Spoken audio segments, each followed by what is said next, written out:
चलिए बच्चों, अस्सलाम वालेकुम। मुझे उम्मीद है कि आप खैरियत से है ना। और आज बेटा अपनी बात को हम वहीं से दोबारा स्टार्ट करने जा रहे हैं जहाँ कल कंप्लीट किया था। आपको ये बात ज़रूर पता होगी कि हमारा चैप्टर नंबर 2 स्टार्ट हो चुका है ना बेटा। और चैप्टर नंबर 2 हमारा जब स्टार्ट हुआ था तो मैंने आपको अब तक 3 क्वेश्चन कंप्लीट करवा दिए बच्चों। पहला क्वेश्चन जो मैंने कंप्लीट किया था वो मेरा बेटा ये था, ऐसे करके स्टार्ट किया था और ऐसे करके इसको एंड किया था, याद आ गया।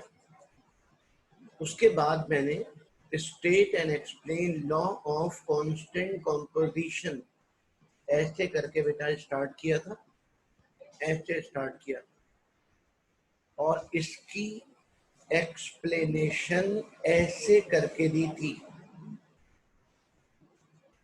ये तमाम बातें मैं आपसे कर चुका हूँ, पिछले वीक की बातें है ना बेटा। बच्चों क्वेश्चन नंबर 3 मैंने आपको कल करवाया था और वो लॉ ऑफ मल्टीपल प्रोपोर्शन था। पहले मैंने आपको ये तमाम इंट्रोडक्शन समझाया था और बच्चों बताया था कि ये लॉ किस साइंटिस्ट का लॉ है। उसके बाद मैंने आपको इस लॉ की एक्सप्लेनेशन पहले समझाई थी। ये तमाम बातें मैं आपको कल समझा चुका हूं, जिसका स्क्रीनशॉट आप ले चुके हैं, ऐसा है ओके। अच्छा, उसके बाद मैंने आपको ये वाली एग्जाम्पल समझाई थी और ये वाली एग्जाम्पल मैंने आपको मशवरा दिया था कि आप एग्जाम में जब लिखें तो ये तीसरी वाली एग्जाम्पल लिखिएगा, ठीक है बेटा। आसफा, मैंने सुन ली आपकी बात, आज आपकी पहली क्लास है, अभी बताता हूँ, ठीक है। अच्छा बच्चों, उसके बाद मैंने आपसे बताया था, आपको समझाया था कि लॉ ऑफ मल्टीपल प्रोपोर्शन बच्चों एग्जाम में आप इस तरह लिखोगे। ये बातें आपसे कल कंप्लीट हो चुकी हैं, ठीक है। और आज हम क्वेश्चन नंबर 4 से अपनी बात का आगाज करेंगे। मैंने आपसे कहा था कि हमारे चैप्टर नंबर 2 में बच्चों 4 लॉज हैं, जिनमें से 4 हम कंप्लीट कर चुके हैं। Law of conservation of mass complete कर चुके हैं, law of constant composition complete कर चुके हैं, law of multiple proportion complete कर चुके हैं। और अब मैं आपको चौथा लॉ स्टार्ट करवाने जा रहा हूँ। और बच्चों ये जो चौथा लॉ है, जी नाम पढ़ के बता दीजिए, state and explain law of reciprocal proportion. आसान सा लॉ है, सिंपल सा लॉ है। और बच्चों जब ये लॉ पेपर में आएगा तो आप सबसे पहला काम क्या करोगे, क्वेश्चन नहीं लिखोगे,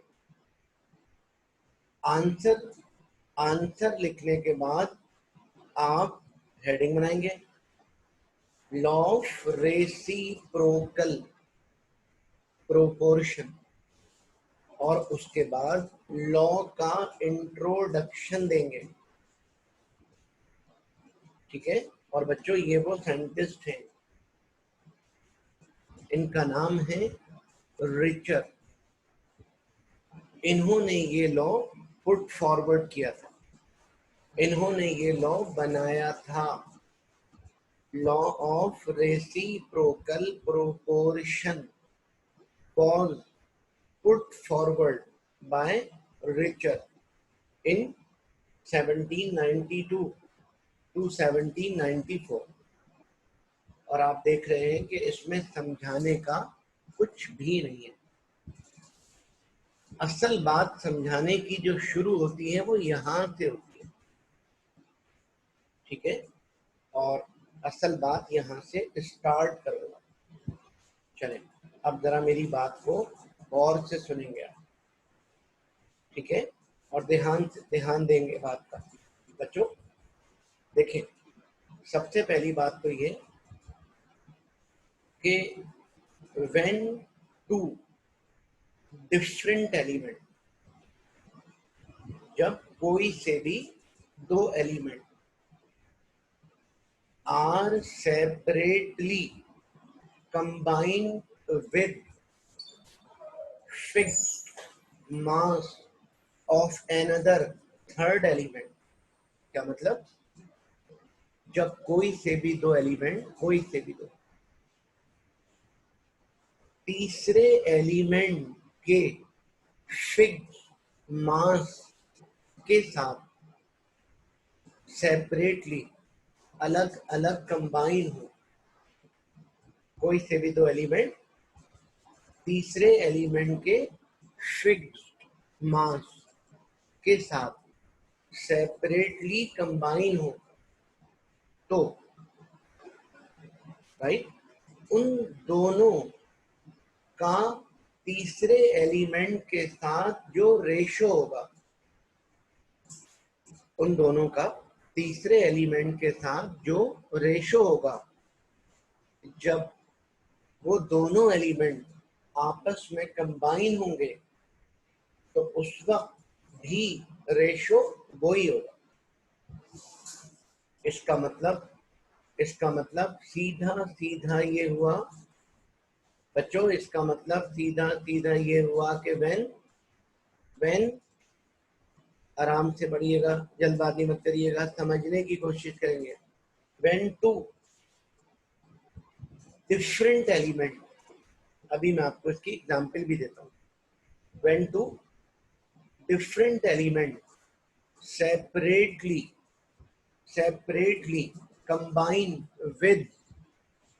separately combine with fixed mass of third element। जब भी कोई दो एलिमेंट किसी तीसरे एलिमेंट के साथ सेपरेटली कंबाइन होते हैं, तो क्या होता है? The proportion in which they combine with one another, the proportion in which they combine with one another shall be either in the same ratio or simple multiple of it। यानी तीसरे element के साथ उन दोनों का जो ratio होगा, आपस में रेशो भी वही होगा। अच्छा, इसको मजीद रिपीट करने से पहले मैं आपको ऐसा करके दिखाता हूँ, सही है बच्चों? एक एलिमेंट है आपके सामने, देखिए, नाम बताइए कौन सा? कार्बन। बच्चों मैं इस स्टेटमेंट को थोड़ी देर बाद दोबारा रिपीट करूंगा, जब तक आप मेरी एग्जाम्पल सुन लें। मोहित बेटा वॉइस को दोबारा चेक करो, आपका शायद नेटवर्क प्रॉब्लम ना हो, मैं अपना माइक वैसे करीब कर लेता हूँ। चलें, अब जरा मेरी बात सुने। हाँ बेटा, एलिमेंट कौन है? कार्बन, नजर आ गया? और दूसरा एलिमेंट है ऑक्सीजन। एक एलिमेंट है कार्बन और दूसरा ऑक्सीजन, दो गए। अच्छा, तीसरा एलिमेंट है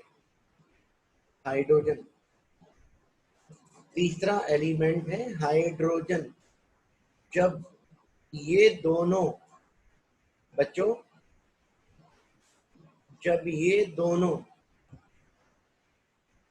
कौन दोनों? कार्बन और ऑक्सीजन, हाइड्रोजन के साथ कंबाइन होंगे तो हाइड्रोजन के साथ जो रेशो होगा वही रेशो उनका एक दूसरे के साथ भी होगा। मतलब कार्बन और हाइड्रोजन, बच्चों कार्बन और हाइड्रोजन जब आपस में कंबाइन होंगे तो आप जानते हो कार्बन और हाइड्रोजन जब कंबाइन होते हैं तो बनता है CH4। CH4 मतलब मीथेन।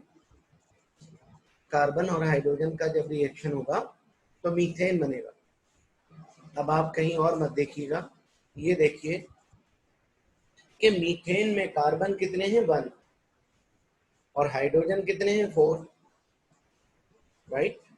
तो कार्बन का मास कितना होगा 12 और 4 हाइड्रोजन का कितना होगा 4। तो बताइए बेटा कार्बन और हाइड्रोजन के एटॉमिक मासेस का रेशो क्या होगा? 12:4। इसको 12:2 कहते हैं, रेशो भी कह सकते हैं। 12:4, 12:4। ओके, मुझे बताइए क्या इस रेशो को आप सिंप्लीफाई कर सकते हो? हाँ बिल्कुल, ये दोनों नंबर 4 के टेबल से कैंसिल हो रहे हैं। 4 1 4, 4 3 12। तो सिंपल करने के बाद क्या होगा? 3:1, यानी कार्बन का मास कितना 3 तो हाइड्रोजन का कितना 1। तो कार्बन के 1 मास के साथ, सॉरी हाइड्रोजन के 1 मास के साथ कार्बन का कितना मास कंबाइन हो रहा है 3। हाइड्रोजन के 1 मास के साथ कार्बन का कितना मास कंबाइन हो रहा है 3, राइट। अगर हम यही काम दूसरे एलिमेंट में करें, दूसरा एलिमेंट कौन है? ऑक्सीजन। अगर हम ऑक्सीजन का हाइड्रोजन से रिएक्शन करें तो बताओ बच्चों क्या होगा? डेफिनेटली H2O बनेगा, है ना भाई, डेफिनेटली वाटर बनेगा। अब आप मुझे ये बताइए वाटर में हाइड्रोजन कितने हैं 2, तो 2 हाइड्रोजन मतलब 2। ऑक्सीजन कितने हैं 1, 1 ऑक्सीजन का मास 16। तो रेशो क्या बना 2:16। ओके, मगर बेटा ये रेशो फर्दर सिंप्लीफाई हो सकता है। 2 1 2, 2 8 16। तो बताइए रेशो क्या बना सिंप्लीफाई होने के बाद? 1:8। अब आप बच्चों अब आप गौर कीजिए, अब आप गौर कीजिए कि कार्बन और हाइड्रोजन का जब रिएक्शन हुआ था, कार्बन और हाइड्रोजन का जब रिएक्शन हुआ था तो कार्बन हाइड्रोजन का मास कितना था 1 और कार्बन का 3। और जब ऑक्सीजन और हाइड्रोजन का रिएक्शन हुआ तो ऑक्सीजन का मास कितना है? ऑक्सीजन का मास कितना है 8 और हाइड्रोजन का वही यानी 1। इसका मतलब ये हुआ कि इन दोनों का तीसरे एलिमेंट के साथ मास, इन दोनों का तीसरे एलिमेंट का मास कितना है 1, ठीक है। और कार्बन कितना है 3, ऑक्सीजन कितना है 8। लॉ ये कहता है कि जब ये दोनों आपस में कंबाइन होंगे, यानी कार्बन और ऑक्सीजन का जब हम रिएक्शन करेंगे, बच्चों जब हम कार्बन और ऑक्सीजन का रिएक्शन करेंगे तो बताइए क्या होगा? कार्बन और ऑक्सीजन का रिएक्शन करेंगे जब, तो डेफिनेटली कार्बन डाइऑक्साइड गैस बनेगी। आपस में दोनों कंबाइन हो गए। अब बताइए कार्बन डाइऑक्साइड में कार्बन कितना है 1, कार्बन एटम 1 तो कार्बन का मास कितना होगा 12 और ऑक्सीजन कितने हैं 2, तो 2 ऑक्सीजन का मास क्या होगा 32। तो बच्चों कार्बन और ऑक्सीजन के मास का रेशो क्या होगा 12:32।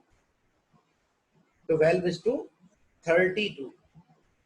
देखिए ये दोनों कैंसिल हो रहे हैं या नहीं, बिल्कुल हो रहे हैं। 4 3 12 और 4 8 32। तो सिंप्लीफाई करने के बाद बच्चों बताओ क्या मिला 3:8। बच्चों 3:8। अब आपने देखा इन दोनों का हाइड्रोजन के साथ, जी बेटा फातिमा मैं आपकी बात का जवाब देता हूँ, मैं आपकी बात का जवाब देता हूँ, ठीक है, पहले मेरी बात पूरी होने दीजिए। बच्चों इन दोनों का जब हाइड्रोजन के साथ कॉम्बिनेशन हुआ तो इन दोनों का अलग अलग हाइड्रोजन के साथ जो रेशो था वही रेशो इनका आपस में भी हुआ, राइट, ठीक है। अच्छा, इसका मतलब ये हुआ कि मीथेन में कार्बन 3 और वाटर में हाइड्रोजन 8 था। जब ये आपस में कंबाइन हुए तो तब भी वही रेशो 3:8, ठीक है। तो इसका मतलब ये हुआ, फातिमा मैं आपकी बात का जवाब देता हूँ, पहले मेरी बात पूरी होने दीजिए।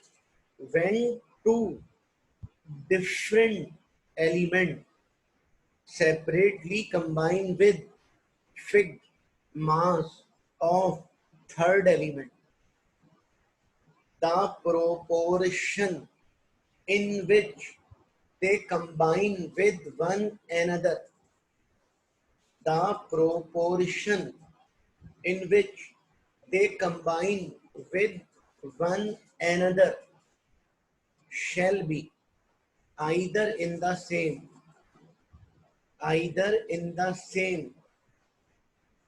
ratio or simple multiple of it, right, ठीक है। इसका मतलब ये हुआ बच्चों, अगली बात का जवाब दीजिएगा। इसका मतलब ये हुआ जी बच्चों, एक्सप्लेनेशन आपके सामने आई है। Two element carbon and oxygen separately combine with hydrogen to form methane and water respectively, यानी कार्बन और ऑक्सीजन हाइड्रोजन के साथ सेपरेटली कंबाइन होते हैं तो मीथेन बनता है और वाटर बनता है respectively. Okay, it is very clear that in methane 3 gram carbon combined with 1 gram hydrogen, and in water 8 gram oxygen combined with 1 gram hydrogen, यानी यानी मीथेन में 3 ग्राम कार्बन 1 ग्राम हाइड्रोजन के साथ और वाटर में 8 ग्राम ऑक्सीजन 1 ग्राम hydrogen के साथ। Now when carbon and oxygen combine with each other, बच्चों कार्बन और ऑक्सीजन को आपस में कंबाइन करेंगे टू फॉर्म कार्बन डाइऑक्साइड, तो कार्बन डाइऑक्साइड बनेगी। They do in the same proportion, इन दोनों का प्रोपोर्शन सेम होगा बच्चों, इन दोनों का प्रोपोर्शन सेम होगा, ठीक है। चलो बच्चों अब जरा फातिमा की बात का जवाब सुने। पहले मैं आपको फातिमा का क्वेश्चन सुनाता हूँ, ठीक है, फिर मैं आपको इनकी बात का जवाब दूंगा। बच्चों फातिमा ने क्वेश्चन ये पूछा था, अच्छा आयशा का क्वेश्चन है what is the meaning of proportion. बच्चों प्रोपोर्शन। आयशा, प्रोपोर्शन का मतलब होता है रेशो, ठीक है।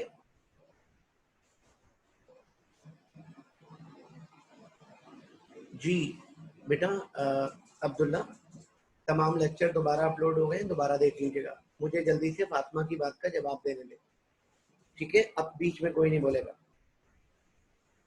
ठीक है भाई। फातिमा शाकिर, गौर से सुनिए। देखिए, इनका क्वेश्चन ये था कि जब ये लीजिए कार्बन का हाइड्रोजन से रिएक्शन हुआ तो मीथेन बना, और रेशो ये है, ठीक है। ऑक्सीजन का हाइड्रोजन से रिएक्शन हुआ तो वाटर बना, और बच्चों बनने वाले वाटर का सिंप्लीफाइड रेशो ये है, ठीक है। फिर मैंने आपसे कहा कि कार्बन और ऑक्सीजन जब एक दूसरे के साथ कंबाइन होंगे तो कार्बन डाइऑक्साइड गैस बनेगी, ठीक है। मैंने ये कहा था। फातिमा शाकिर ने क्वेश्चन पूछा है कि सर, कार्बन और ऑक्सीजन आपस में जब कंबाइन होंगे तो कार्बन मोनोऑक्साइड भी तो बन सकती है। हाँ बेटा, बिल्कुल सही कह रही हैं आप, सही कह रही हैं बिल्कुल। मगर कार्बन और ऑक्सीजन का आपस में रिएक्ट कर कर कार्बन मोनोऑक्साइड बनाना एक बिल्कुल ऑप्शनल केस है। नॉर्मली, यूजुअली कार्बन जहां भी ऑक्सीजन से कंबाइन करेंगे तो कार्बन मोनोऑक्साइड गैस बनेगी, सॉरी कार्बन डाइऑक्साइड गैस बनेगी। फिर मोनोऑक्साइड कब बनेगी? जब हम चाहेंगे, जब बनेगी। हम कब चाहेंगे? ऑक्सीजन की क्वांटिटी इंतहाई लिमिटेड लेंगे, लिमिटेड मतलब कम, ठीक है। ये हमारे इख्तियार में। अगर हम हवा में जलाएंगे तो ऑक्सीजन तो हम कम कर नहीं सकते, क्योंकि एयर में जो ऑक्सीजन है सो है, ठीक है। ये जो कार्बन डाइऑक्साइड गैस बनती है, ये उस वक्त जब बनती है जब कार्बन को एयर में बर्न करें, और अगर किसी चीज में बंद करके ऑक्सीजन की सप्लाई इंतहाई लिमिटेड कर दें तो कार्बन को जलने में बहुत मुश्किल होगी, और वो अपनी मर्जी का डाइऑक्साइड नहीं बना सकता, बल्कि मोनोऑक्साइड बनाएगा। तो ये बहुत रेयर केस में बनता है। कार्बन और ऑक्सीजन जब आपस में रिएक्ट करते हैं तो कार्बन डाइऑक्साइड बनता है नॉर्मली। तो बेटा, नॉर्मल प्रोपोर्शन की बात हो रही है। मुझे उम्मीद है फातिमा, आपकी समझ में मेरी बात आ गई होगी। अगर मेरी बात समझ में आ गई है तो यस करके मुझे ओके करें, ताकि मैं अगली बात करूं। ओके बेटा फातिमा, वेल डन। जी बेटा, गूगल क्लासरूम पे लेक्चर दोबारा डाल दिए, नाइन्थ क्लास के बच्चों। जो लेक्चर हटा दिए थे वो मैं दोबारा डलवा देता हूँ। जो नए बच्चे हैं वो दोबारा देख लीजिएगा, कोई बात नहीं। हाँ, तो बात क्या हो रही थी कि एक्सप्लेनेशन इतनी सी देनी है बच्चों, एक्सप्लेनेशन इतनी सी देनी है। अब आप अगर गौर करें, इतनी सी एक्सप्लेनेशन। जी बेटा मुस्तफ़ा, मैं दोबारा डलवा रहा हूँ, कोई बात नहीं, परेशान मत हो। मैं दोबारा लेक्चर अपलोड करवा देता हूँ, ठीक है। अफ्ता, आपको भी, आप लोग जो रह गए वो दोबारा देख लीजिएगा, मगर एक प्रॉमिस करें, दोबारा तरतीब से देखेंगे, 1 2 3, ठीक है। तरतीब से देखना, मैं दोबारा अपलोड करवा रहा हूँ। तो बच्चों, आपने लॉ ऑफ रेसिप्रोकल प्रोपोर्शन को ऐसे करके याद करना, इतना सा लॉ है। बिला वजह स्कूल खुलने के बाद इंशाल्लाह खामा खां इसको बढ़ा मत दीजिएगा, मैं जानता हूँ आपके स्कूल में आपको बुक से कॉपी करवाएंगे। It's enough, it is more than enough, काफी है। ठीक है बेटा, अगर मेरी बात समझ गए तो जल्दी से मुझे आगे बढ़ने का मशवरा दीजिए। बच्चों वेट कर रहा हूँ मैं आपका। Okay okay okay, Uwais, Mohib, Abu Bakar, Mohsin, Haniya, Afsa, very good, Zainab. ठीक है बेटा, आगे बढ़ते हैं। ओके जी बेटा जी। आयशा, दानिश, इसीलिए मैंने कहा था इसको इतना ही रखिएगा। जी बेटा, मैं अब्दुल्ला अभी अभी ऐड करवा रहा हूँ, आप शराफत से पहले क्लास कंप्लीट कर लो। अच्छा, आज मुझे आपसे जो बात करनी है वो बच्चों अगले क्वेश्चन पे करनी है। अगर आप स्क्रीन शॉट लेते हैं तो ले लिया करें जल्दी से। बच्चों, आज मुझे आपसे जो बात करनी है वो एक बहुत शानदार टॉपिक है। ओके, और उस टॉपिक का नाम ये है। हाँ बेटा, what is main by empirical and molecular formula. Empirical and molecular formula, ठीक है। अच्छा, इसको समझने से पहले मुझे एक बात का जवाब दें। पूछूं? ये बताइए, ये जो आपके सामने लिखा हुआ है इसको पढ़ेंगे कैसे? इसको पढ़ के बताइए, कैसे पढ़ेंगे बेटा? जवाब दीजिए, उल्टा सीधा जवाब दीजिए। इसको पढ़ेंगे, शाबाश, very good very good very good very good, ठीक है ठीक है। अच्छा, आपका जवाब मैंने मुझ तक पहुंच गया। आपने बोला है 12:4। ठीक है, गलत नहीं है, आपका जवाब दुरुस्त है। लेकिन आइंदा जब मैं आपसे पूछूं कि बच्चों इसको क्या पढ़ोगे, तो आप इसको कहेंगे 12:4। क्या बोलेंगे? 12:4। ठीक हो गया? चले, अब आप एक बात बताइए बच्चों, एक बात बताएं। रेशो है ये, ओके। इस रेशो को हम अगर चाहें तो ऐसे भी लिख सकते हैं। सही बात है, ये भी रेशो है, वो भी रेशो है, ये भी रेशो है। और आपको नजर भी आ गया होगा कि हम अगर चाहें तो इसको कैंसिल भी कर सकते हैं। कैसे? 4 1 4, 4 3 12, 4 1 4, 4 3 12। तो क्या बना? 3 इज 3/1। और बच्चों 3/1 का मतलब क्या हुआ? 3:1। तो आपने देखा कि 12:4 को जब हमने सिंप्लीफाई किया तो आंसर क्या आया? 3:1। अब ये जो 3:1 है ना, इससे बेटा फर्दर सिंप्लीफाई नहीं कर सकते, वरना रेशो खत्म हो जाएगा। इसे फर्दर सिंप्लीफाई नहीं कर सकते, ओके। जो रेशो फर्दर सिंप्लीफाई ना हो उस रेशो को बच्चों कहते हैं सिंपल रेशो,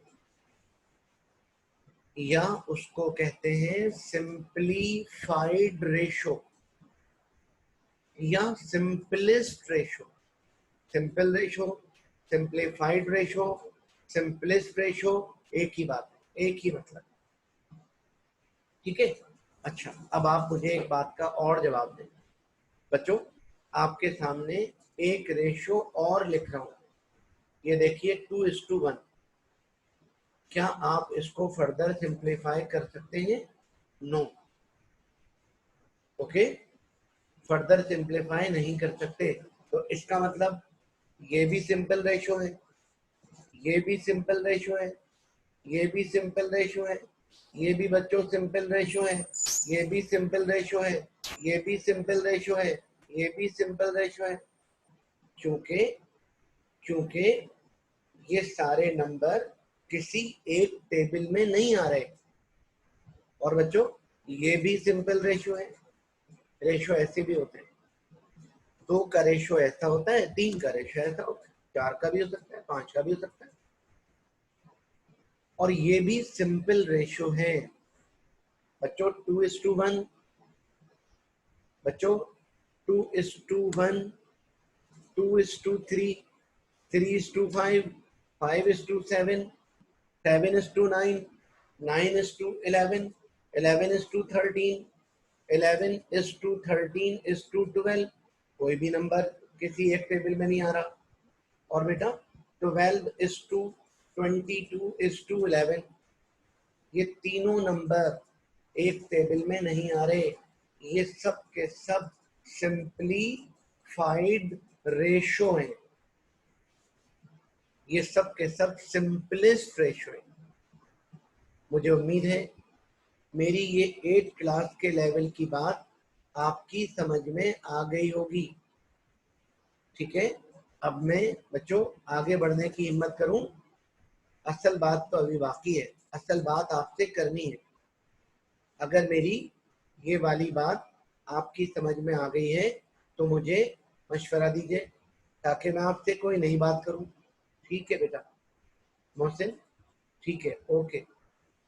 हानिया, मुस्तफ़ा, आसफा, ओके ओके, ठीक है बेटा। चलो असल बात शुरू करते हैं। ये नकली बात थी, असल बात शुरू करते हैं। ठीक है, मुझे ये बताइए, एक कंपाउंड है बेटा, इसका नाम तो आपकी स्क्रीन पर आ ही गया, बेंजीन। बच्चों बेंजीन का ये जो फार्मूला है ना, ये जो बेंजीन का फार्मूला है, ये बेंजीन का मॉलिक्यूलर फार्मूला है। क्यों भाई मॉलिक्यूलर फार्मूला क्यों है? इसमें ऐसा क्या है कि हम इसको मॉलिक्यूलर फार्मूला कह रहे हैं?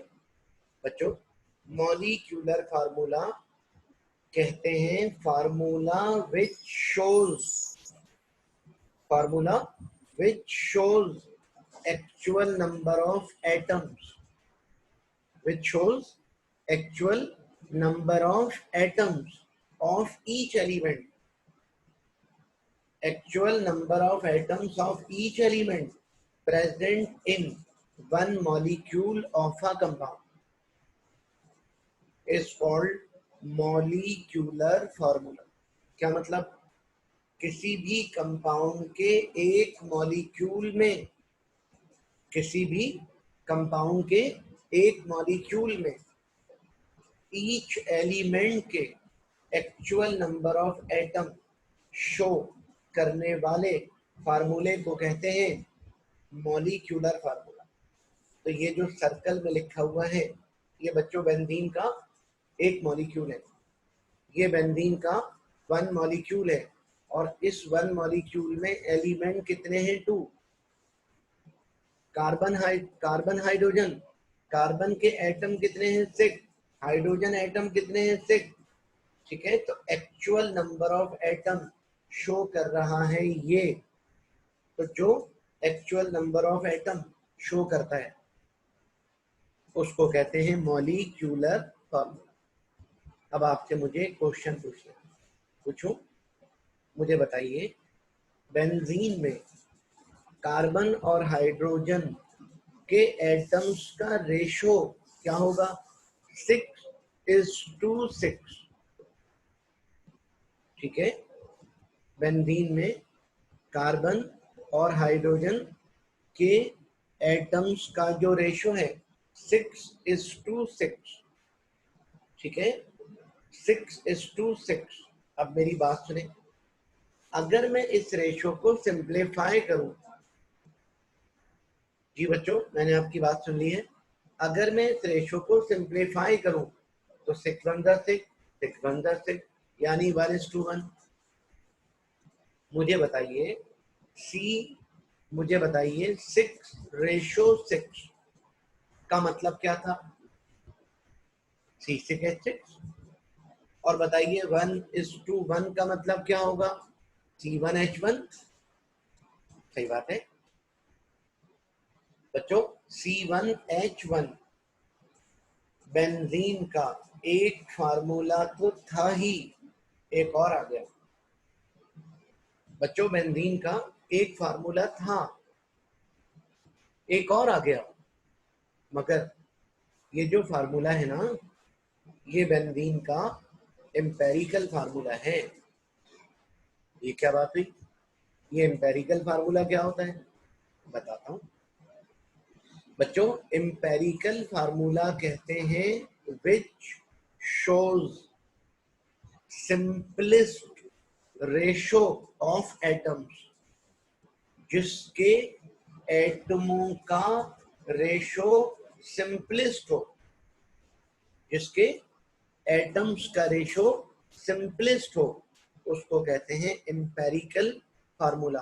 तो बच्चों बेंजीन का मॉलिक्यूलर फार्मूला बताइए क्या होगा? C6H6 है ना। क्यों इसको मॉलिक्यूलर फार्मूला क्यों कहेंगे?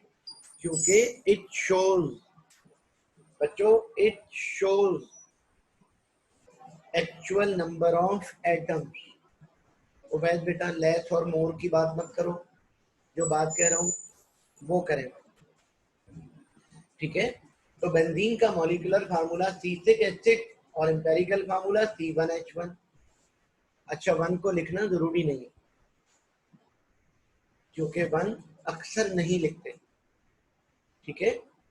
अच्छा, तो एम्पेरिकल फार्मूले की डेफिनेशन क्या हुई? Which represent actual number of atoms, which represent actual number of atoms is called molecular formula। और empirical formula क्या होता है? which represent simplest ratio of atoms।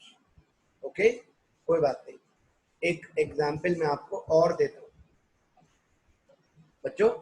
एक कंपाउंड है जिसका नाम है ग्लूकोज, और ग्लूकोज का मॉलिक्यूलर फार्मूला ये रहा, C6H12O6। ग्लूकोज का मॉलिक्यूलर फार्मूला C6H12O6, ठीक है। ये ग्लूकोज का मॉलिक्यूलर फार्मूला है। क्यों?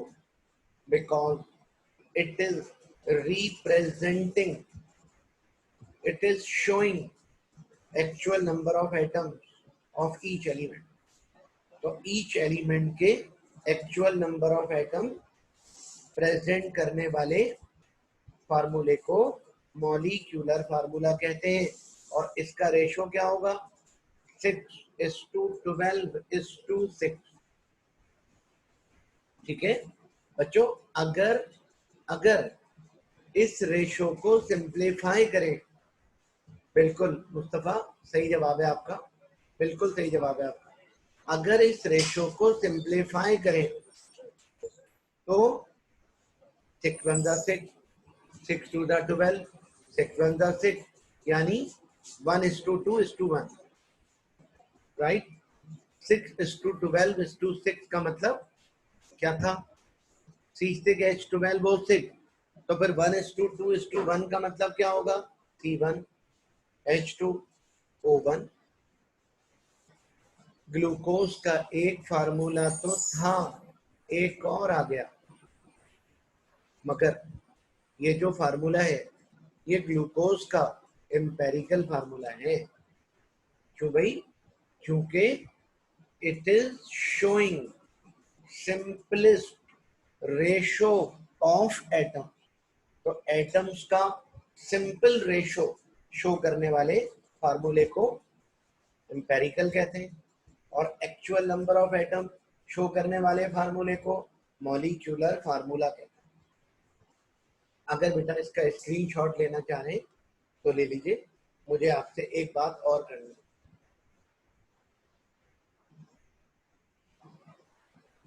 स्क्रीनशॉट ले लिया करो बेटा, काम आता है।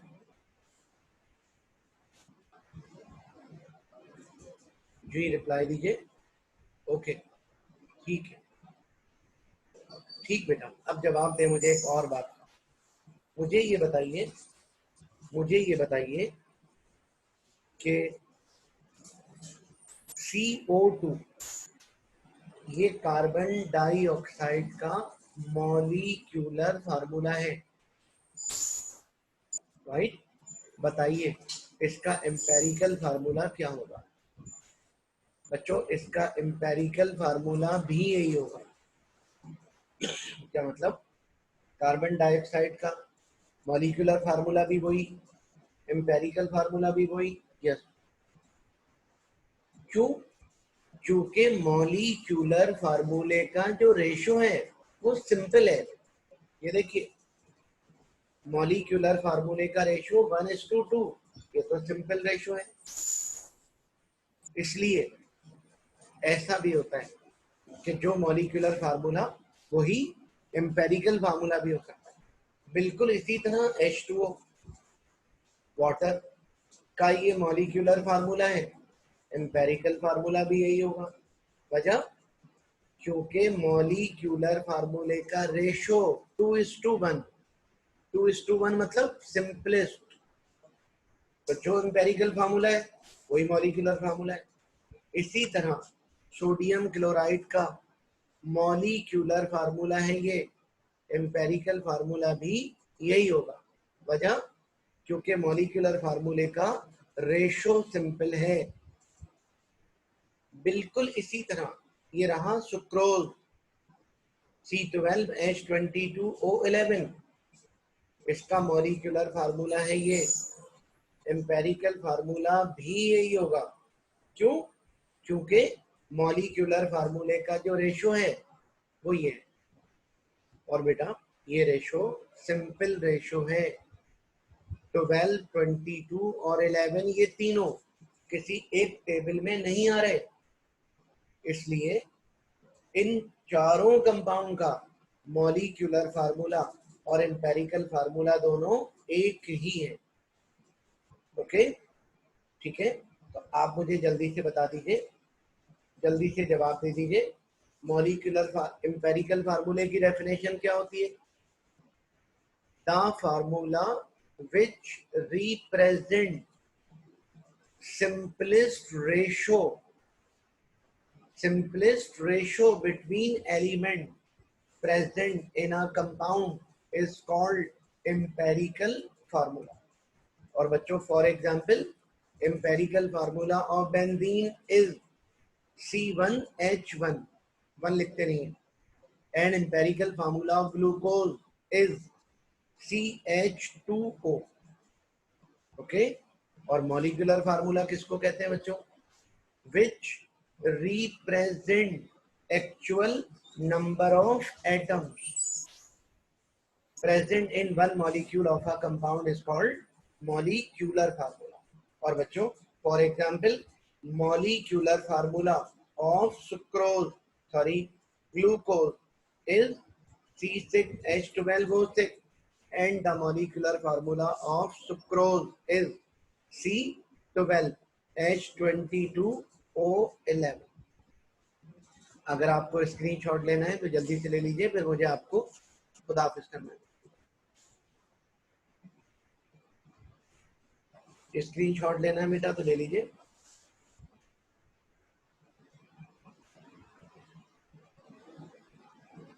रिप्लाई दीजिए। ठीक है, ओके बेटा।